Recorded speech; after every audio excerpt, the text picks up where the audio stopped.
कोल्हापूर जिल्ह्यातल्या शिरोली गावात एक धक्कादायक प्रकार समोर आलाय। शाहिद सनदे यांनी देखील अमरावतीच्या परतवाड्यातल्या आयान अहमदप्रमाणेच गावातल्या तरुणींचे अश्लील व्हिडिओ काढलेत आणि त्यांना ब्लॅकमेल केले।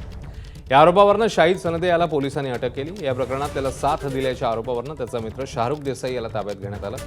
आरोपींनी गुप्तपणे काही तरुणींचे व्हिडिओ चित्रित केले आणि त्यांचा गैरवापर केला। त्यानंतर संबंधित मुलींना धमकावत ब्लॅकमेल करायला सुरुवात केली। प्राथमिक तपासात सुमारे 8 ते 9 मुलींना त्यांनी लक्ष्य केल्याची माहिती आहे। पुलाची शिरोली गावकऱ्यांनी या घटनेचा निषेध केलाय। आज गाव बंद ठेवून आरोपीच्या कुटुंबावर कारवाईची मागणी झाली, तर हिंदुत्ववादी संघटनांनी ग्रामपंचायतीपर्यंत मोर्चा काढला। त्यावेळी पोलीस आणि आंदोलक यांच्यात काहीशी शाब्दिक बाचाबाची पाहायला मिळाली।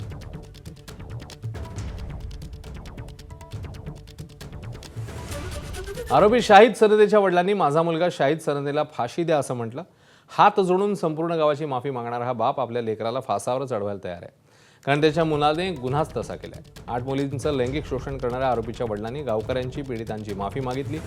हे कृत्य निंदनीय आहे, त्याचं बिलकुल आपण समर्थन करणार नाही। गावकरी देतील ती शिक्षा आपल्याला मान्य आहे, असं आरोपीच्या वडिलांनी म्हटलं।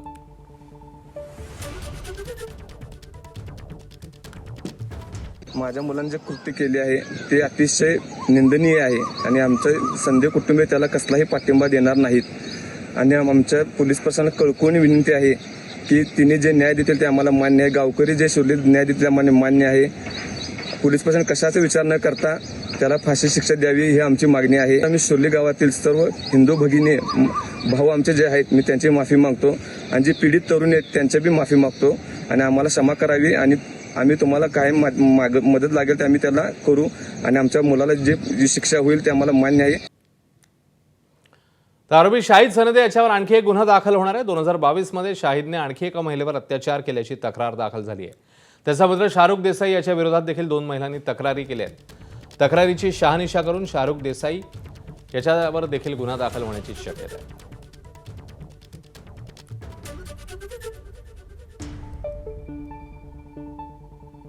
आता बातमी मुंबईत गेल्या अनेक दिवसांपासून गाजणाऱ्या मुद्द्याची। राज्यभरातील रिक्षा आणि टॅक्सी चालकांसाठी मराठी सक्ती करण्याचा निर्णय परिवहन खात्याने जाहीर केला आणि या निर्णयाचे तीव्र पडसाद उमटायला सुरुवात झाली। 1 मे पासून रिक्षा आणि टॅक्सी चालकांसाठी केल्या जाणाऱ्या मराठी सक्तीमध्ये थोडीशी शिथिलता जाहीर करत 15 ऑगस्टपर्यंत मराठी शिकण्याची मोहीम राबवली जाणार आहे।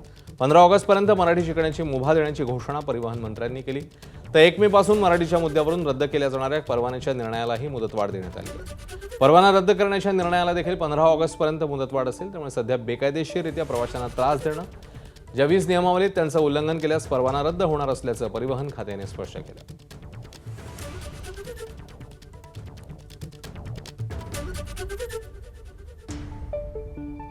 1 मे पासूनची मोहीम कायम ठेवलेली आहे। कारवाई होणार।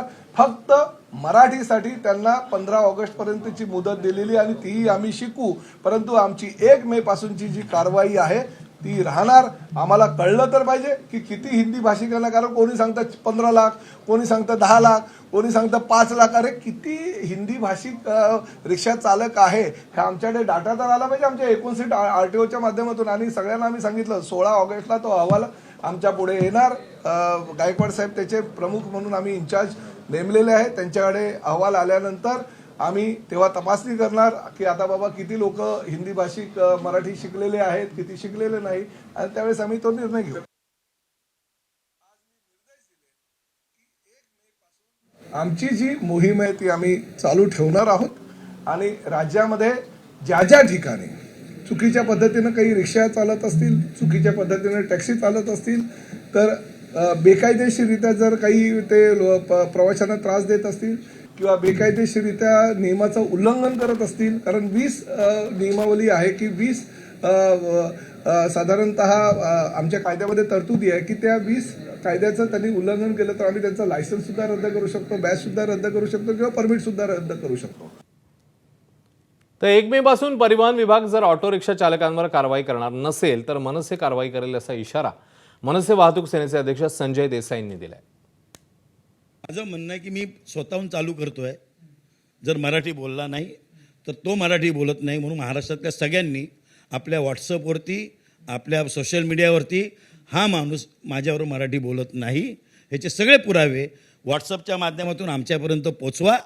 त्या ठिकाणी जे काही कारवाई जी करायची असेल ती महाराष्ट्र नवमन सेना मग ती कानाखाली वाजवून करेल किंवा आमच्या पद्धतीने जशी करता येईल ती आम्ही नक्कीच करू.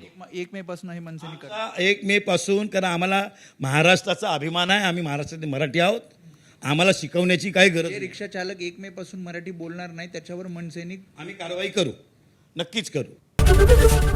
एबीपी माझा, उघडा डोळे बघा नीट.